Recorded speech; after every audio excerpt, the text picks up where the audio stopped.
feito pelo meu querido irmão e primo John Alisson. Que Deus abençoe grandemente a sua vida, o seu ministério. Deus abençoe grandemente ao pastor presidente desta igreja, o pastor local, a todo o corpo de obreiro, a cada pastor presente. Que Deus em Cristo Jesus abençoe a cada um, a todo esse ministério, a toda esta igreja. E claro, não posso deixar de dar meus parabéns para o grupo, o MIPER, por mais este aniversário que se comemora. Que Deus abençoe grandemente a cada um dos jovens pelo trabalho. Que Deus abençoe a liderança, o irmão John Alisson, o cooperador Jonatas. Que Deus abençoe grandemente. Não posso deixar também de agradecer a companhia dos meus jovens. Que Deus abençoe a cada um que pôde vir. A minha família que está presente, minha mãe, meu pai, meu irmão. E também quero agradecer a presença da minha namorada, que faz parte do grupo, que é uma bênção de Deus na minha vida. Desde o dia que o John Alisson ele confirmou comigo, dizendo que eu estaria pregando, comentei com ela e ela logo já disse, vai ser bênção, eu vou estar orando. Então Deus abençoe grandemente a sua vida, meu amor, por ser uma bênção na minha vida.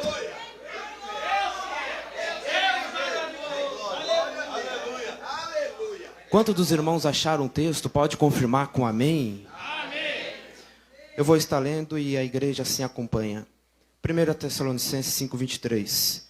E o mesmo Deus de paz vos santifique em tudo, e todo o vosso espírito e alma e corpo sejam plenamente conservados, irrepreensíveis, para a vinda de nosso Senhor Jesus Cristo.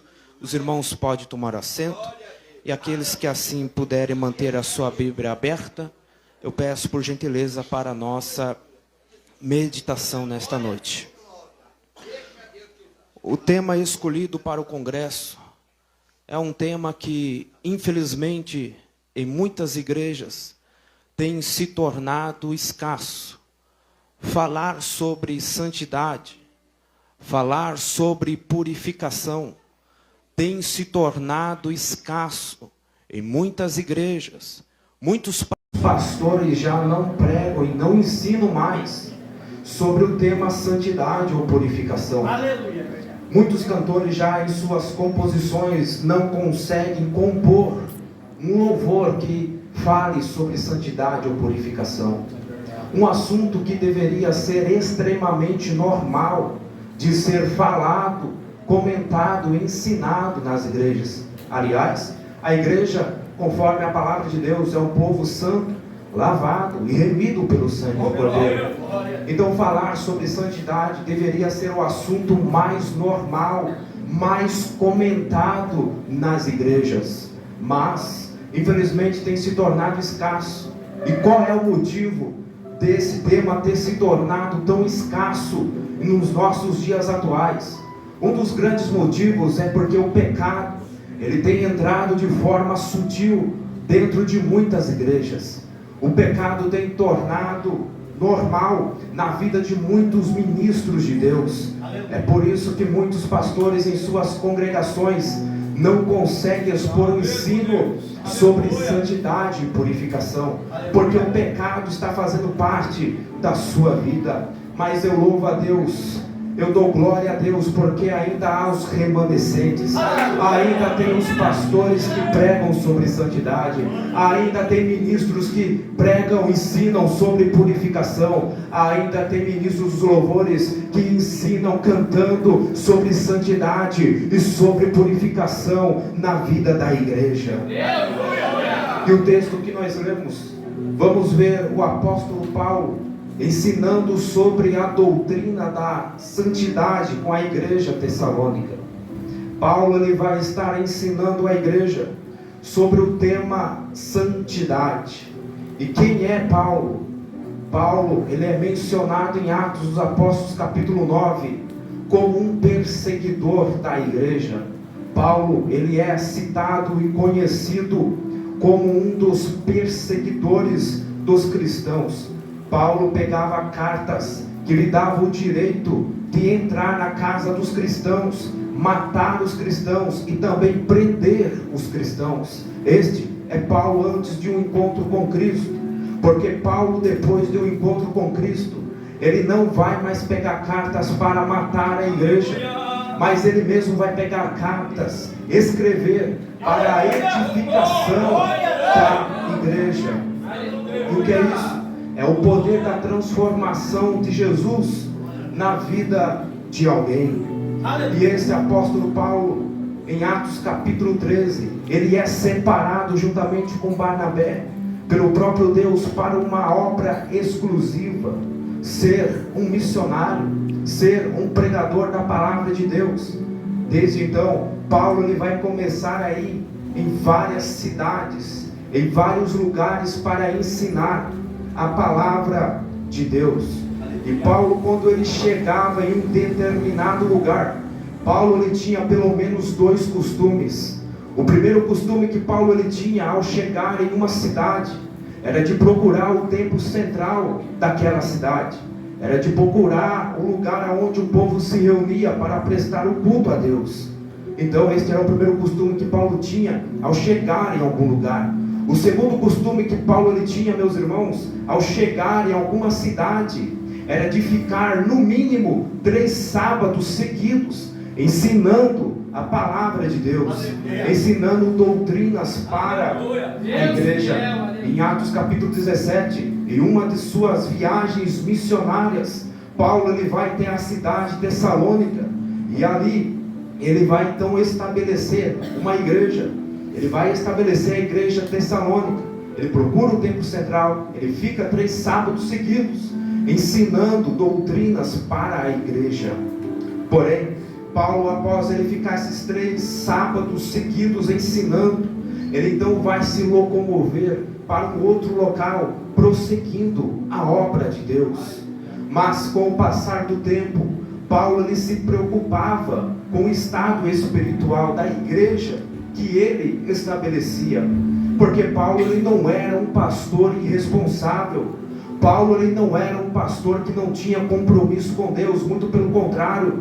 Paulo ele tinha compromisso com aquilo que Deus entregou nas mãos dele. Paulo ele preocupava com o estado espiritual da sua igreja, porque ele era um pastor de verdade. Porque hoje em dia muitos se autotitulam pastor e saem abrindo igreja sem direção de Deus, sem um conselhamento pastoral. Mas Paulo não. Paulo ele estabelecia a igreja debaixo de uma inspiração de Deus, e ele cuidava da igreja. Ele se preocupava com o estado em que a igreja se encontrava. Após um tempo, após Paulo ele estabelecer a igreja Tessalônica, depois ele vai querer saber o estado da igreja. Mas Paulo, por alguns motivos específicos, ele não poderia estar presente na igreja que ele havia estabelecido, mas ele sempre enviava alguém em seu nome para saber o estado da igreja. E a igreja de Tessalônica, ele vai enviar o seu jovem discípulo Timóteo até a cidade de Tessalônica para saber o estado em que a igreja se encontrava. Então Timóteo ele chega até a igreja de Tessalônica para saber o estado da igreja, se estavam prosseguindo nos ensinos bíblicos da palavra de Deus. Aleluia. Então Timóteo ele vai voltar com o seguinte testemunho para Paulo, dizendo: olha Paulo, a igreja ela tem avançado nos ensinos, a igreja ela tem avançado nas doutrinas que você estabeleceu para os irmãos. Aleluia. É claro que isso vai alegrar muito o coração do pastor Paulo. Que pastor que não se alegraria em saber que a sua igreja, que ele tanto ensina com amor, com dedicação, está se prosseguindo, avançando e valorizando os ensinos que ele está ensinando. Então Paulo, com o coração alegre, Paulo muito alegre com o testemunho da igreja de Tessalônica que ele havia estabelecido, ele vai pegar o seu material de escrever, e ele vai escrever esta carta de 1 Tessalonicenses. Essa carta que está diante de nós, que está diante de você em suas mãos. Paulo ele escreve como uma resposta do desenvolvimento da igreja nas doutrinas que ele estabeleceu. E Paulo ele é muito objetivo em tratar com os irmãos. Paulo ele vai tratar alguns pontos com a igreja. Em primeiro lugar, Paulo ele vai elogiar a igreja. Em segundo lugar, Paulo ele vai fortalecer a fé dos irmãos. Aleluia. Em terceiro lugar, Paulo ele vai preparar a igreja para batalhas futuras. Em quarto lugar, Paulo ele vai estar orientando a igreja como deve ser o comportamento dela no meio social. Em quinto lugar, Paulo ele vai estar tratando com a igreja sobre a vinda de Jesus e esclarecendo algumas dúvidas. Em sexto lugar e último assunto que Paulo ele vai tratar com a igreja nesta primeira carta, que é no capítulo 5, são questões centrais da vida cristã. Paulo vai tratar sobre alguns pontos principais, questões centrais na vida do cristão. Como por exemplo, Paulo ele vai tratar sobre a gratidão na vida do cristão, que o cristão deve ser grato a Deus em tudo. Paulo ele também vai ensinar sobre orar sem cessar. Paulo ele também vai exortar a igreja a não desprezar as profecias no culto. Paulo ele também vai orientar a igreja sobre o perigo de extinguir o espírito, de apagar o espírito, de querer abafar a direção do espírito no culto. Por quê? Porque é o espírito que vai tomar conta do culto. Quem vai dirigir o culto não é o pastor, quem dirige o culto é o Espírito de Deus. É ele que vai orientar o culto para onde deve se seguir. E em último lugar, o último assunto que Paulo ele vai tratar com a igreja tessalônica nesta primeira carta é sobre a doutrina da santificação. O último assunto que Paulo ele vai tratar com a igreja tessalônica é sobre a doutrina da purificação.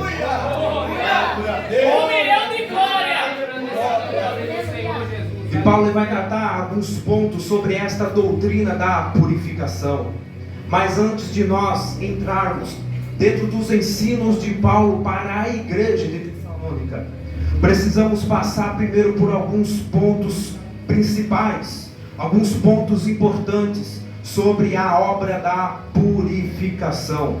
Alguns pontos que eu e você precisamos entender sobre a obra da purificação. Em primeiro lugar, que nós precisamos entender sobre a obra da purificação é que ela é uma obra processual. Ou seja, Deus ele não vai transformar ninguém em todas as áreas de um dia para o outro. Deus ele não vai purificar ninguém de um dia para o outro. Você, eu, não vamos vencer todos os pecados de um dia para o outro. Por quê? Porque a obra da santidade, a limpeza de Deus em nosso caráter é de forma processual. Hoje você vence um pecado, amanhã você vence outro, e depois de algum tempo você vai observar que aquele pecado que você cometia com tanta frequência já não está mais sendo cometido, porque esta é a obra de Deus santificando o meu caráter, esta é a obra de Deus purificando o seu caráter. É dia após dia que o Espírito de Deus está nos limpando, é dia após dia que Deus está nos transformando, é o dia hoje, é amanhã, e assim Ele vai concluindo a obra da limpeza em meu e seu caráter. Porque é uma obra processual. Em segundo lugar, que eu preciso entender sobre a obra da santidade é que ela é uma obra exclusiva. A obra da purificação, ela é uma obra exclusiva. Entendendo isso, eu consigo compreender que Deus ele não vai transformar todos os seres humanos. Deus ele não vai purificar a todos os seres humanos. E eu vou explicar porque eu já vi que tem crente olhando assustado para mim. Deus ele não vai limpar a todos. Por que não? Porque a obra da santidade é uma obra exclusiva. Exclusiva para quem? Para quem recebeu Jesus como seu Senhor e Salvador. Ou seja, só pode ser alcançado pela purificação de Deus quem primeiro recebeu Jesus como seu Senhor e Salvador da sua alma. E reconhecer Jesus como seu Senhor e Salvador, é necessário entender que nós somos pecadores. É necessário entender que nós precisamos sim se arrepender. Nós precisamos reconhecer sim que o homem sem Deus, segundo a Bíblia, é miserável, cego, pobre e nu. Sem Deus, sem a graça de Deus, o homem, ele é depravado.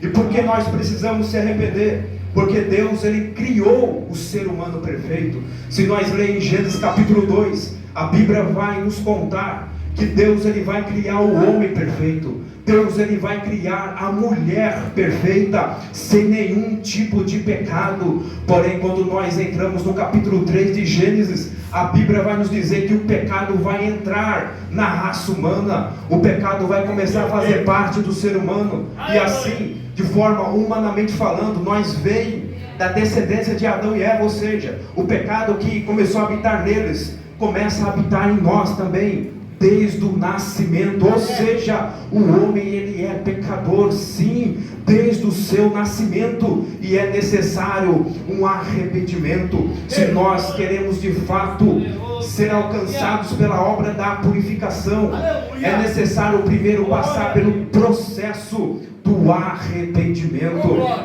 Mas, infelizmente, em nossos dias atuais, já não é mais ensinado, já não se fala mais que o homem precisa se arrepender. Não se fala mais que o homem é pecador, que o homem é depravado sem Deus. Porque infelizmente não se fala mais? É porque se tem crescido a tal da teologia coach, que supervaloriza o homem, coloca o homem lá em cima e Deus lá embaixo, iguala o homem com Deus. Fala que o homem e Jesus é a mesma coisa, e que se Jesus estivesse lá no jardim do Éden, também teria comido do fruto. Esses são os ensinos que estão norteando, esses são os ensinos que estão entrando na mentalidade de muitos, e estão entrando em muitas igrejas. Já não se fala mais sobre o arrependimento, porque supervaloriza o homem, iguala o homem com Jesus. Mas quando nós vamos em Salmo 51, verso 3, o salmista Davi, ele vai dizer: eu conheço as minhas transgressões. Em Isaías capítulo 6, enquanto o profeta está diante da glória de Deus, e vê serafins que cantam, dizendo que Deus, ele é santo, santo, santo, o profeta, ele vai cair de joelhos e vai dizer: ai de mim que vou perecendo, porque eu sou pecador, os meus lábios são impuros, e eu preciso ser purificado, eu preciso ser transformado. Aleluia, Deus, porque ele vai reconhecer que ele é pecador. Porque todos nós precisamos reconhecer que diante das Escrituras somos pecadores sem Deus. Em Romanos capítulo 3, Paulo, ele vai dizer o que o homem ele é sem Deus. No capítulo 3 de Romanos, a partir do versículo de número 10, Paulo, ele vai dizer o que o homem, o ser humano é sem Deus. Ele vai começar a dizer no versículo 10: não há nenhum justo sequer, não há quem entenda a Deus, não há quem busque a Deus. Todos se extraviaram, juntamente se fizeram inúteis, não há quem faça o bem, nenhum só sequer. Olha o que Paulo está dizendo, que o ser humano é sem Deus, não consegue fazer o que é correto. Ninguém nasce bom, ninguém é bom, todo ser humano é depravado, todo ser humano é caído, todo ser humano é pecador. E Paulo, ele ainda diz mais, que todos pecaram e destituídos estão da glória de Deus. Enquanto Paulo, ele diz que todos pecaram, Paulo, ele está olhando para o contexto histórico, Paulo, ele está olhando para o contexto bíblico. Paulo, ele vai olhar para trás e vai ver um Abraão, um Isaac e Jacó. Foram referências, foram grandes homens de Deus, sim, mas eles nasceram pecadores e também morreram pecadores. Moisés, aquele que teve a maior intimidade com Deus no Antigo Testamento, foi uma grande referência, sim, liderou uma grande multidão de pessoas. Mas Moisés também nasceu pecador e era dependente de Deus. Os profetas maiores, Elias, Isaías, Jeremias, Ezequiel, Daniel, foram grandes homens de Deus, mas todos eles nasceram pecadores.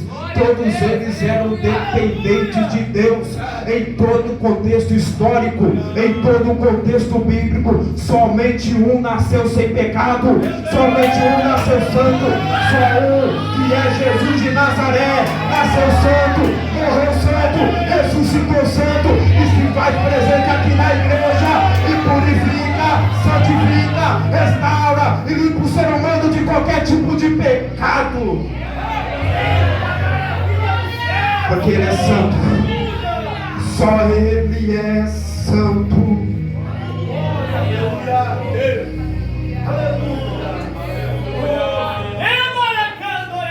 Entendido esses pontos sobre a obra da purificação, entramos então dentro do texto que lemos, aonde Paulo vai estar falando sobre a obra da purificação.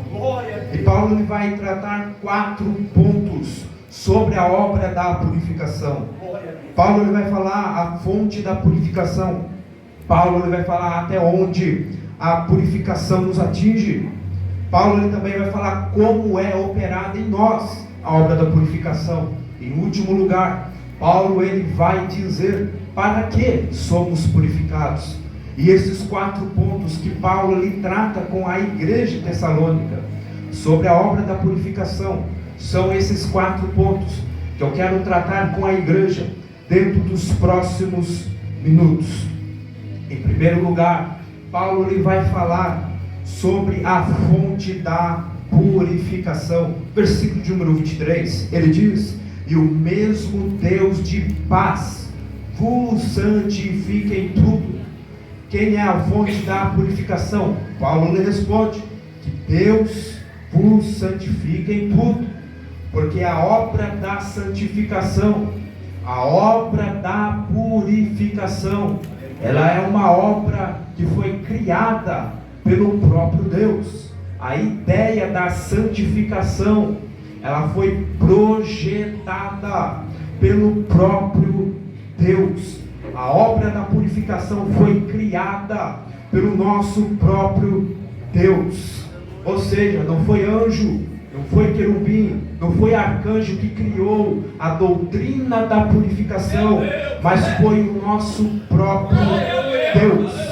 E eu entendendo que Deus que criou a obra da purificação, sendo que Deus que projetou a obra da santificação, quando alguém prega sobre santidade, quando algum pastor ensina sobre purificação, quando algum louvor é cantado sobre santidade, eu não estou desprezando o pastor que prega, eu não estou desprezando o pregador que está falando sobre santidade, eu não estou desprezando o cantor que está cantando sobre santidade. Quando eu rejeito alguém que fala sobre a santidade, eu estou rejeitando o próprio Deus. Quando alguém faz cara feia para o pastor que prega sobre santidade, não está fazendo cara feia para pastor, não está fazendo cara feia para pregador, está fazendo cara feia para o próprio Deus.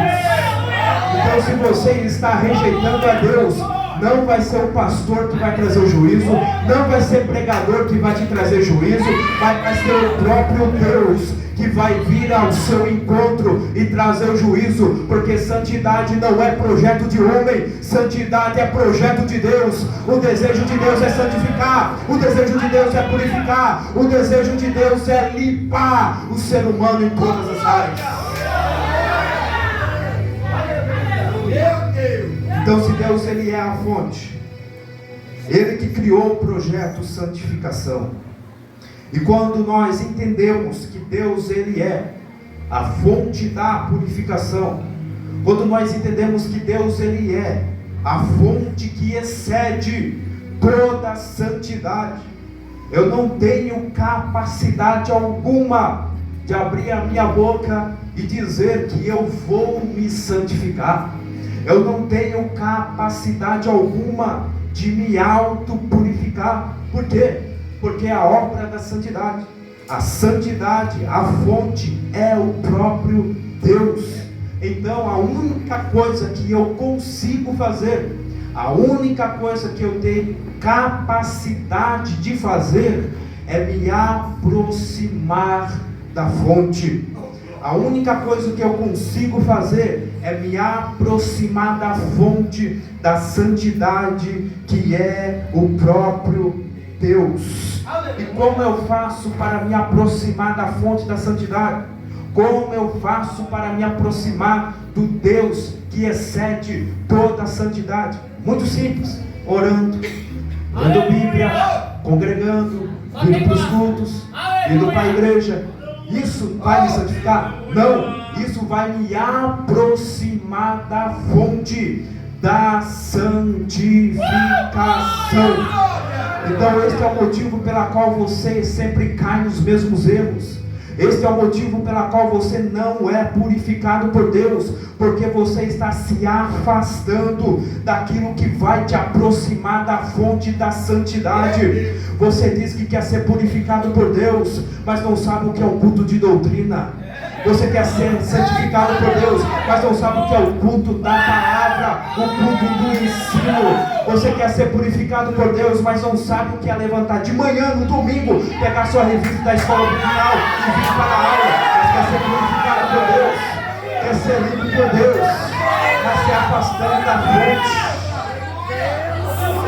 Você quer ser purificado por Deus, sabe o que é 2, sabe o que é 3, sabe o que é 10 horas na frente de um celular, mas não sabe o que é 20 minutos de joelho, orando, falando com Deus. E Deus, Ele está dizendo nessa noite, através da palavra: se aproxima da fonte, chega mais perto da fonte, porque quanto mais perto você estiver da fonte, mais essa fonte irá jorrar sobre a sua vida. Quanto mais perto você estiver da fonte da santidade, que é Deus, mais da santidade dele Ele vai derramar sobre a sua vida, mais da purificação dele Ele vai derramar sobre a sua vida. E você vai ver que Deus vai começar a trabalhar no seu caráter, te limpando, te renovando, te purificando, porque você está se aproximando da fonte. Então se aproxima da fonte, se aproxima dos cultos, se aproxima da oração, se aproxima da palavra, que desta forma você estará se aproximando da fonte da santidade, e Deus vai começar a trabalhar em seu caráter. Então, em primeiro lugar, Paulo ele trata sobre a fonte da santificação. Depois de Paulo ele falar sobre a obra da santificação, quem é a fonte, ele vai dizer como esta obra é operada em nós. Depois de Paulo mencionar quem é a fonte da purificação, Paulo ele vai dizer até onde esta obra da purificação é atingida e alcançada na vida do ser humano. Ele diz: e o mesmo Deus de paz vos santifique em tudo, e todo o vosso espírito, alma e corpo sejam plenamente conservados e irrepreensíveis.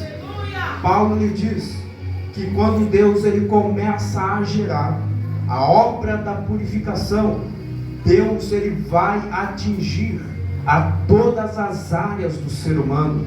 Deus ele vai começar a trabalhar no espírito, depois Deus ele vai trabalhar na alma, e por fim Deus ele vai trabalhar no corpo do ser humano. E Paulo ele é bem categórico em dizer que Deus ele vai santificar tudo de forma plenamente. Ou seja, o que Paulo está dizendo é que quando Deus ele começa a purificar alguém, quando Deus ele começa a operar a obra da santificação, Ele vai trabalhar em todo o ser do homem. Deus ele vai trabalhar de forma completa, porque o nosso Deus é um Deus que faz as coisas completas. Deus ele não vai trabalhar só no espírito e na alma do homem, não. Deus ele trabalha no espírito, na alma e também no corpo do ser humano, porque o nosso Deus é um Deus que ele realiza as coisas por completo, é de forma plena. Paulo ele vai dizer Mas o grande problema é que muitos querem viver pela metade para Deus.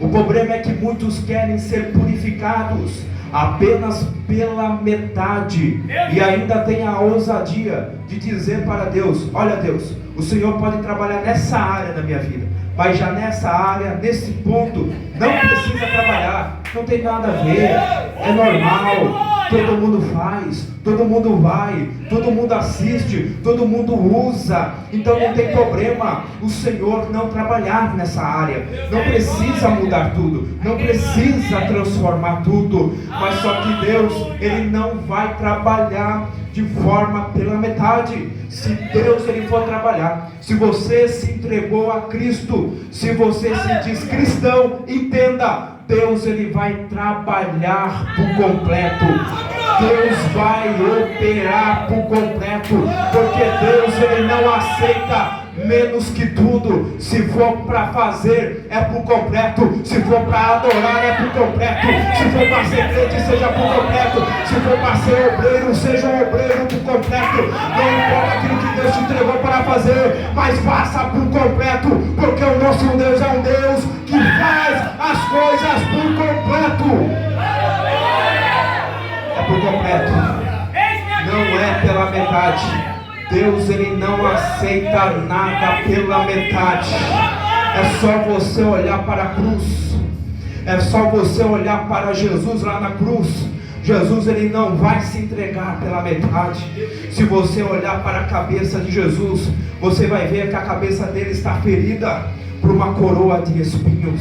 Se você for olhar para a face dele, você vai ver que a face de Jesus vai estar ferida. Sim, ele foi esbofeteado, ele foi também cuspido na face. Se você for olhar para as costas de nosso Senhor Jesus, para a sua parte frontal, você vai ver que ele vai ter marcas de um chicote chamado azorraque, que tiravam couro, tirava parte do seu corpo, e ali ele estava totalmente desfigurado. Se você olhar para os pés de Jesus, você vai ver que pregos estavam pregados no pé dele, ou seja, ele se entregou por completo lá no Calvário, por mim e por você. A obra da salvação ele fez por completo. Agora você quer as coisas pela metade?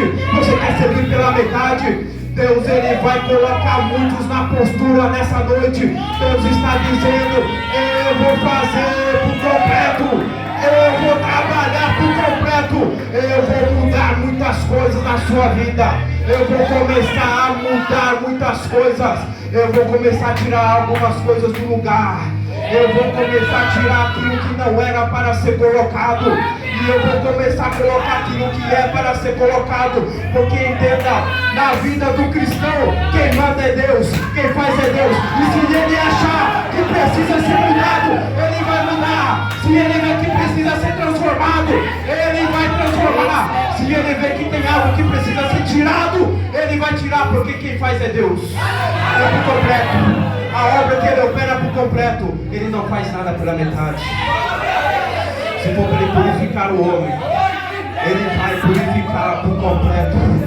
Se ele entregou algo em suas mãos para fazer, faça por completo, porque ele não se entregou pela metade, ele se entregou por completo, por mim e por você. Muitos só querem viver pela metade, se esquece que na vida do cristão quem manda é Deus. Porém, muitos estão se acostumando a uma vida pela metade, querem viver uma vida de cristão pela metade. Pensa que Deus só está presente no templo, pensa que Deus só está presente aqui na hora do culto, aqui da glória, aqui glorifica a Deus, mas quando acaba o culto lá em casa é xingamento, é palavrão, quando está no ambiente de trabalho é piadinha, imoral, é palavras que vão desagradar a Deus. Aqui a veste é de crente, é de um santo, é de uma santa de Deus, mas quando está lá fora não sabe se a veste é de cristão ou é do mundo, porque está servindo a Deus pela metade. E Deus está dizendo: eu não aceito menos que tudo, eu vou tratar com muitos aqui nesta noite. Este congresso você não sai da mesma maneira, nessa noite você não sai do mesmo jeito, mas ele vai trabalhar por completo, ele vai purificar por completo, ele vai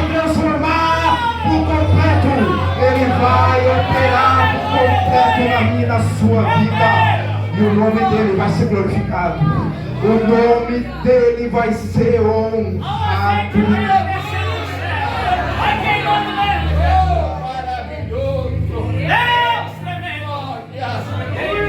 Então, Paulo ele diz: até onde a obra da santidade é operada em nós.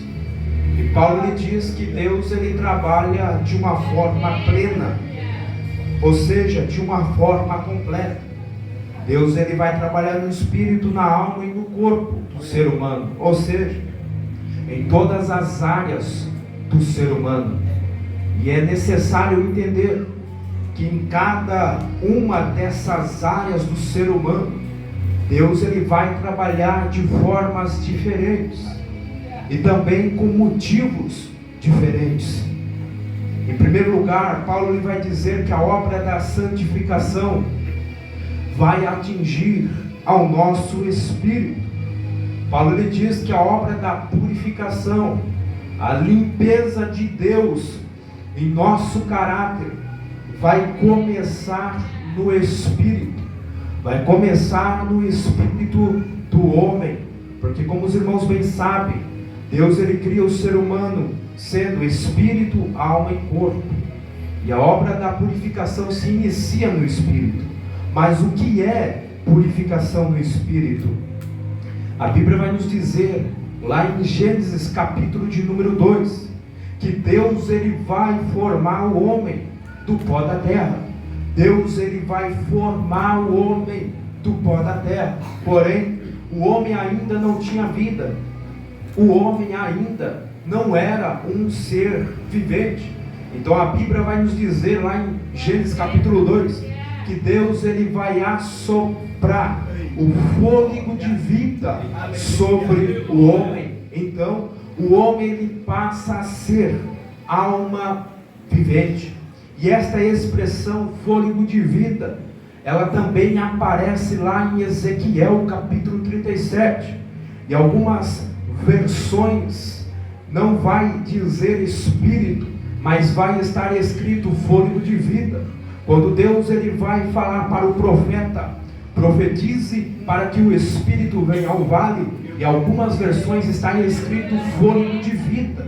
Então, quando Deus ele assopra no homem o fôlego de vida em Gênesis capítulo 2, Deus ele está soprando o seu espírito sobre o homem, e esse espírito de Deus é quem vai gerar a vida no homem, porque vivo para Deus não é quem se movimenta, vivo para Deus não é quem fala, vivo para Deus não é quem pula, vivo para Deus é quem tem o seu espírito, vivo para Deus é quem tem a presença do seu espírito, porque este mesmo espírito, ele também é chamado de espírito vivificador, ou seja, o espírito que gera vida, porque quem nos liga a Deus, quem nos conecta a Deus, é o Espírito de Deus. É Ele que produz a vida no ser humano, a vida espiritual.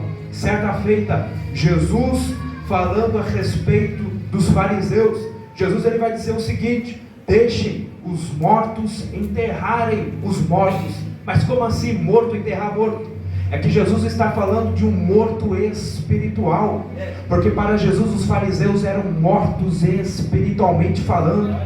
E isso é interessante, porque os fariseus, eles tinham grande conhecimento a respeito da palavra de Deus, porém, eles não tinham intimidade com o Espírito de Deus, eles não tinham a presença do Espírito de Deus, porque é o Espírito de Deus que ele vai gerar no homem a vida. É por isso que eu falei no começo, que a obra da santificação, ela é uma obra exclusiva para quem? Para quem se entregou a Jesus. Porque a partir do momento que alguém se entrega a Cristo, o Espírito de Deus começa a habitar no ser humano. O Espírito de Deus começa então a fazer morada no espírito do homem. E esse Espírito que começa a habitar no espírito do homem, é Ele que vai produzir a transformação, é Ele que vai produzir a purificação na vida do homem.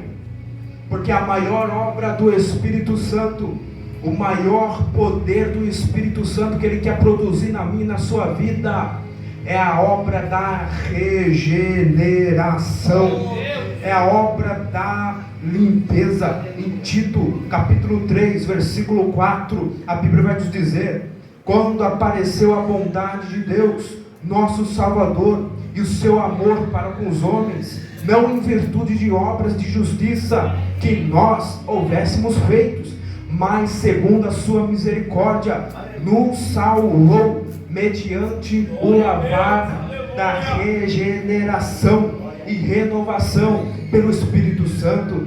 Ou seja, quem produz a regeneração no homem é o Espírito de Deus. E a partir do momento que o Espírito de Deus ele começa então a habitar no ser humano, ele vai começar a produzir a obra da purificação. Então, em primeiro lugar, o Espírito Santo age em nosso espírito. E em segundo lugar, Paulo lhe diz que depois de Deus atingir o nosso espírito com a purificação, Ele vai atingir agora a nossa alma.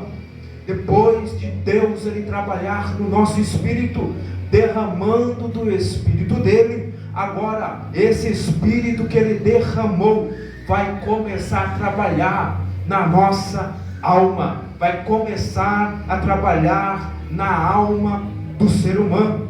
E esta maneira que Paulo ele escreve não é por acaso. Paulo ele coloca nessa ordem, porque é desta forma mesmo que Deus ele opera em nós a obra da purificação. Começa no espírito, passa pela alma e termina no corpo. Mas por que Deus ele não começa a trabalhar no corpo para depois trabalhar na alma? Porque Deus ele começa na alma para depois ir ao corpo. Mas para nós entender o que é a purificação na alma, precisamos entender o que é alma para Paulo, o que é alma no conceito de Paulo, o que é purificação na alma, na visão de Paulo. E para Paulo, alma é a sede das emoções. Para Paulo, alma é aquilo que faz o seu coração bater mais forte. Mas por que Deus ele não trabalha primeiro no corpo para depois trabalhar na alma? É porque antes de Deus mudar aquilo que eu faço, primeiro Deus ele precisa mudar aquilo que eu desejo. Antes de Deus trabalhar naquilo que eu faço, Ele precisa primeiro trabalhar, mudar aquilo que eu penso, é aquilo que eu também desejo. Porque o pecado ele não nasce na prática, a queda ela não nasce na prática. O pecado é uma consequência de pensamentos e desejos descontrolados. O pecado é o fruto de um desejo descontrolado que não está com controle do Espírito de Deus. É só nós olharmos para a Bíblia. Em Gênesis capítulo 3, a Bíblia vai dizer que Eva, ela olhou para o fruto e desejou, e depois que ela olhou e desejou, ela então pega do fruto e come. Se nós olharmos para Josué capítulo 7, a Bíblia vai nos dizer que Deus deu a ordem para o povo: não pegue nada de material da terra, ouro, prata, seja o que for, não é para pegar nada. Mas havia um homem lá no meio chamado Acã, que ele vai olhar para uma capa babilônica, e a Bíblia diz que Acã olhou e desejou e pegou a capa babilônica. E sabe qual foi a consequência na vida de Acã? Ele e a sua família morreram. Quer mais referência? Juízes 16, a Bíblia vai nos contar sobre o homem chamado Sansão, que foi chamado por Deus, escolhido por Deus para uma obra exclusiva. Mas a Bíblia vai nos contar que esse grande herói, que este homem chamado por Deus, Sansão, cheio do Espírito de Deus, vai olhar para uma mulher chamada Dalila, e a Bíblia vai nos contar que ela agradou os seus olhos. Sansão deixou o seu coração ser dominado por um desejo, e logo veio a queda e teve um final que os irmãos conhecem. Em 1 Samuel capítulo 11, a Bíblia vai nos contar, narrar sobre a história de um homem, Davi, segundo o coração de Deus. É o Davi que derrubou o gigante, é o Davi que foi consagrado por Deus lá em 1 Samuel 16. Mas agora em 2 Samuel capítulo 11, a Bíblia vai nos contar que esse mesmo homem, este mesmo Davi, vai estar passeando em seu terraço, vai estar andando em seu terraço, e a Bíblia nos conta que lá do alto ele vai avistar uma mulher tomando banho, e ele vai ficar olhando, ele vai ficar desejando, vai dormir pensando, vai dormir desejando, e depois vai para a prática. O homem segundo o coração de Deus agora se tornou um adúltero. O homem segundo o coração de Deus agora vai se tornar um homicida. E onde a queda desses homens que acabamos de mencionar começou a partir de um desejo descontrolado, começou a partir de um sentimento totalmente contrário à vontade de Deus. Uma certa vez perguntaram para um homem, para qual lado que uma árvore ela costuma cair? É para a esquerda, é para a direita, é à frente ou para trás? E o homem ele vai responder da seguinte forma: a árvore ela cai para o lado que ela pende. A árvore ela cai para o lado que ela pende. Ninguém cai de vez, ninguém peca de vez. Isso tudo é uma consequência de pender para desejos e pensamentos fora da vontade de Deus.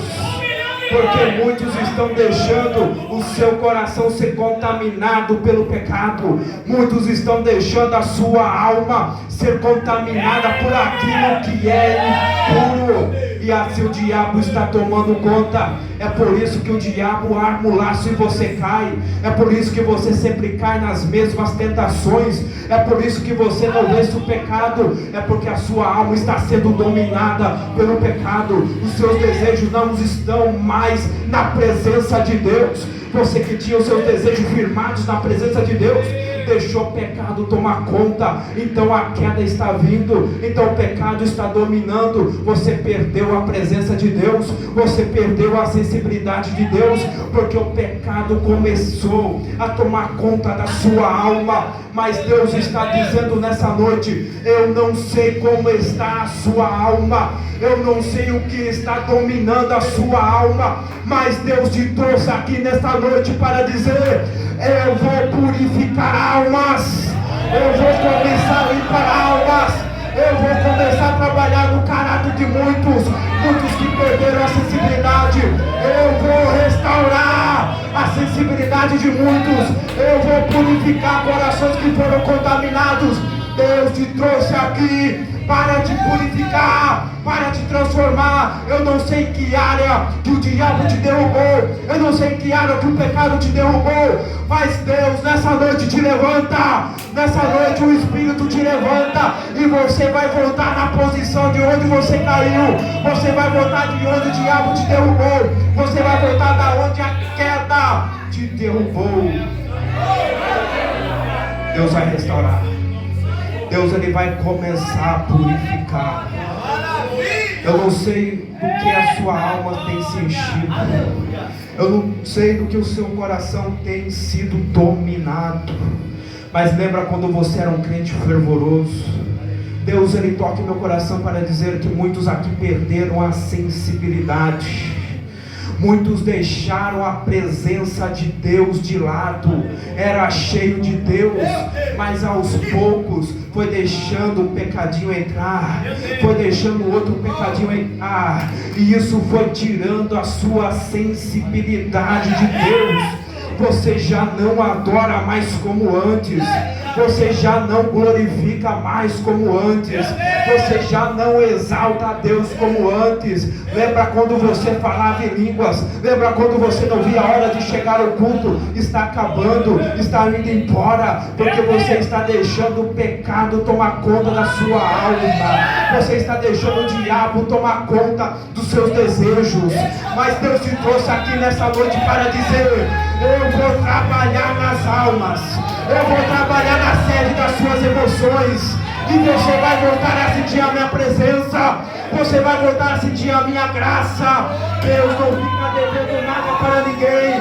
Aonde tiver uma mão levantada nesse momento, que deseja ser alcançado pela limpeza de Deus, Deus vai começar a tocar agora. Deus vai começar a limpar agora. Deus vai começar a transformar agora. Dá lugar nessa presença. Dá lugar neste momento. Olha Deus limpando os vasos. Olha Deus purificando os vasos. Volta a falar em línguas. Volta a glorificar. Volta a sentir a presença que você perdeu.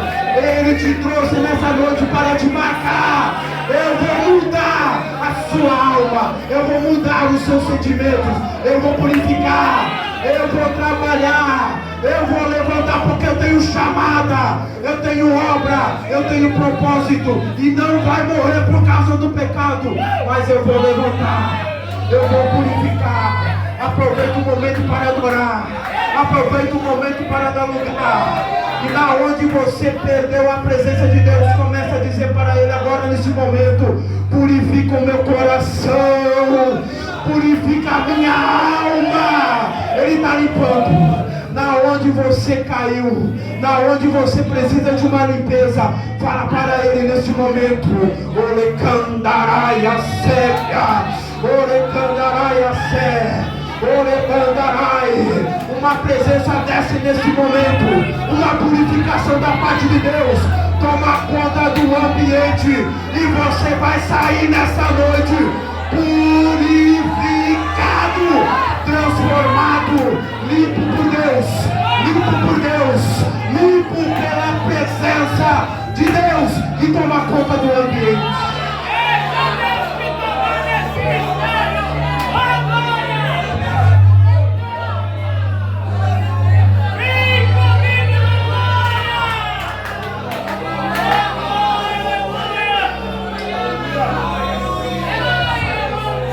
Davi, em Salmo 51, verso 10, ele vai dizer: cria em mim, ó Deus, um coração puro, renove-me um espírito reto. Sabe essa versão que Davi ele vai utilizar? Cria em mim, ó Deus, um coração puro, significa Deus faz de novo. Deus faz de novo. Deus limpa de novo. Porque o meu coração foi contaminado. Eu tenho saudade, ó Deus, daquele jovem Davi lá do campo que te adorava. Eu tenho saudade, Deus, de dar lugar na tua presença. Mas o pecado tirou a sensibilidade. Mas eu te peço, ó Deus, faz de novo, limpa de novo, purifica de novo, faz de novo, Deus, renova de novo, Deus. Deus vai fazer de novo. Deus vai limpar de novo. Você pregava que era uma bênção, mas parou. Vai voltar a pregar. Vai voltar a cantar. Porque Deus vai te colocar na posição. Deus vai colocar você de volta na onde o pecado te derrubou. Deus ele te restaura nessa noite. Te purifica nessa noite. Porque ele faz de novo. Ele faz de novo.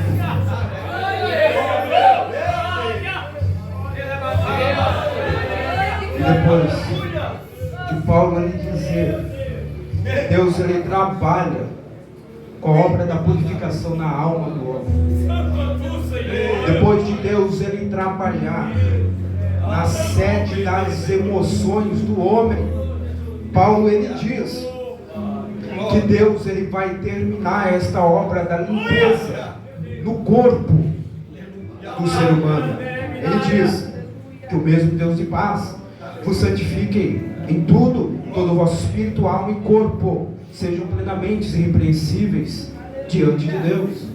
Paulo ele diz sobre a purificação no espírito, na alma, mas ele diz que Deus ele também vai purificar o corpo do ser humano. Deus ele vai começar a também trabalhar por fora no ser humano. Isso é muito lindo. a obra da purificação, ela começa de dentro para fora. A obra da purificação, ela começa onde ninguém vê, onde só Deus vê, e ela vai terminar aonde todos irão ver. Ou seja, a obra da limpeza de Deus no caráter de alguém, na vida de alguém, se inicia de dentro para fora. E ele diz que Deus, ele trabalha no corpo do ser humano. Ou seja, até o corpo deve ser purificado por Deus. Até o corpo deve ser transformado por Deus. Em 1 Pedro capítulo 1, versículo 15, Pedro ele vai dizer: mas como é santo aquele que vos chamou, sede vós também santos em todo o vosso procedimento. Em algumas versões está escrito: em toda a vossa maneira de viver. Ou seja, se Deus é santo, a igreja é um povo santo, você se entregou a Cristo, então até o seu corpo deve ser mantido em santidade diante de Deus. Em 1 Coríntios capítulo 6, versículo 19, o apóstolo Paulo ele vai dizer que o Espírito de Deus, ele habita em nosso corpo, e o nosso corpo é templo e morada do Deus Altíssimo. Ou seja, esse corpo aí é morada de Deus. O seu corpo é templo do Espírito de Deus, aonde Deus se revela, aonde Deus usa. Então, até o nosso corpo deve ser mantido em santidade. Mas, infelizmente, nossos dias atuais, um grupinho tem se crescido demais. O grupinho das feministas, aonde dizem: o meu corpo, as minhas regras, eu mando no meu corpo, eu faço o que eu bem entendo do meu corpo, porque o corpo é meu, eu faço o que eu quero, eu tiro o que eu quero, eu coloco aquilo que eu também quero. Tá bom, de certa forma você está certa. Se você não tem compromisso com Deus, se você não tem o Espírito de Deus, faça o que quiser do seu corpo, faça o que você bem entender dos seus membros. Mas agora, se você se entregou a Cristo, se você tem a presença de Deus, mantenha o seu corpo em santidade. Se você se entregou a Cristo, mantenha os seus membros em compromisso de santidade com Deus. Ei, moça de Deus, entenda: o seu corpo não é produto de liquidação, que todo mundo pega e ninguém leva. O seu corpo não é bola de basquete, que passa de mão em mão. Esse corpo é morada de Deus, esse corpo é templo do Espírito Santo, tem que ser conservado em santidade diante de Deus. Você não é produto, você é templo e morada de Deus. Tem que manter em santidade, tem que manter purificação, porque quando Jesus vier, o nosso corpo será transformado. Então, a obra da purificação, ela vai terminar, ela vai se concluir em nosso corpo. Ou seja, em nossas ações tem que refletir o caráter de Deus. As pessoas têm que olhar para você e ver em você a diferença. As pessoas elas têm que olhar em você e ver o brilho da glória de Deus, porque nós aqui na terra somos representantes de Cristo. Nosso dever, a nossa missão é refletir a santidade de Deus em nosso caráter. As pessoas têm que olhar e ver: realmente é diferente, realmente o falar é diferente, a maneira de se vestir é diferente, o jeito de se comportar é diferente. Por que é diferente? Porque em você habita o Espírito Santo de Deus. Então, depois de Deus ele trabalhar em nosso corpo com a obra da purificação, Paulo ele vai concluir para que nós somos purificados? Porque se há necessidade de ser santificado por Deus, porque você precisa ser transformado por Deus, porque eu e você precisamos abrir mão de certas coisas, porque eu e você precisamos andar na santidade de Deus. Paulo lhe responde no final do versículo 23, dizendo que o mesmo Deus de paz vos santifique em tudo, vosso espírito, alma, corpo, sejam plenamente conservados, irrepreensíveis, para a vinda de nosso Senhor Jesus Cristo.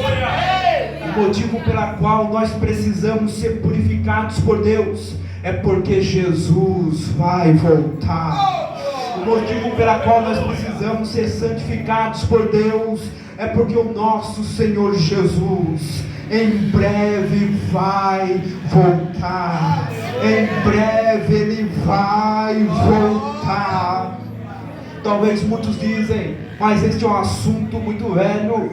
Já se diz há muito tempo que Jesus vai voltar e até hoje não se cumpriu. Eu não sei porque esses crentes ficam falando que Jesus vai voltar. Há tanto tempo eles ficam dizendo isso e até hoje não se cumpriu. É porque Jesus, ele só simplesmente disse que vai voltar. Ele não disse quando ele vai voltar. Ele apenas disse, eu vou voltar. Eu não sei quando Jesus vai voltar, mas de uma certeza eu tenho, é que se ele vir eu vou. É que se ele voltar eu subo. Se ele voltar você vai subir. Se ele voltar em questão de milésimos, nós iremos partir dessa terra. Então eu e você vamos dizer adeus cidade de Conchas, adeus Brasil, e sejamos bem-vindos para a Nova Jerusalém, ao lado do nosso Senhor Jesus. Porque a minha maior preocupação não deve ser quando Jesus vem. A minha maior preocupação, a sua maior preocupação não deve ser quando Ele vem, mas sim como estaremos quando Ele vier. Como estaremos quando Ele voltar. Como estaremos quando a trombeta tocar.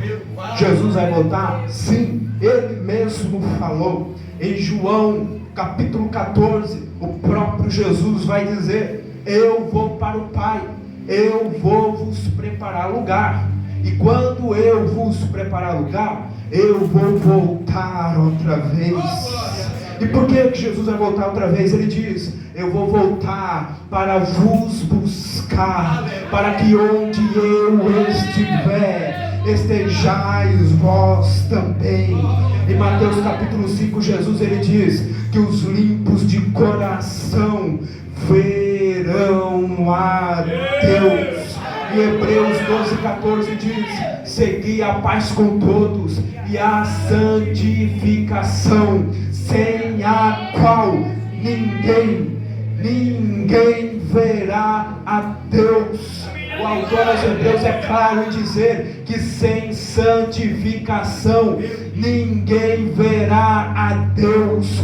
Pode ser famoso, pode ter milhões de seguidores no Instagram, mas se não andar em santidade, a trombeta toca e não sobe, porque Jesus não vem buscar pregadores, Jesus não vem buscar pastor, Jesus não vem buscar quem tem carteirinha, Jesus vem buscar quem é santificado, Jesus vem buscar quem é purificado, e só os purificados vão subir, só os purificados vão ir ao encontro de Jesus, só os purificados adoram. Só os purificados nesse momento levanta a sua mão, exalta, engrandece ao nosso Deus, porque Jesus vai voltar e você vai subir, Ele vai voltar e nós vamos subir ao seu encontro. 1 Tessalonicenses capítulo 4, versículo 16, foi lido, eu vou repetir para a glória de Deus. Porque o Senhor mesmo descerá do céu com grande brado, a voz do arcanjo, ao som da trombeta de Deus, e os que morreram em Cristo ressuscitarão primeiro. Depois nós, o que ficarmos vivos, seremos arrebatados juntamente com Ele nas nuvens, ao encontro do Senhor nos ares, e assim estaremos para sempre com o Senhor. Quando a trombeta tocar,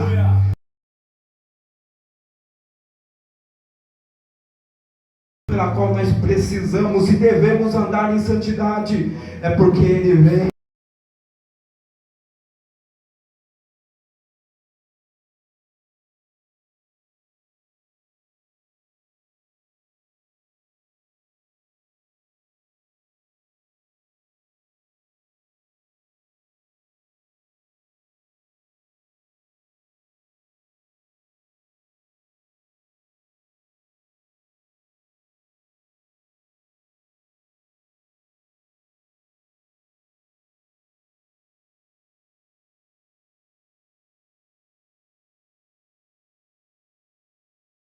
Peço, meu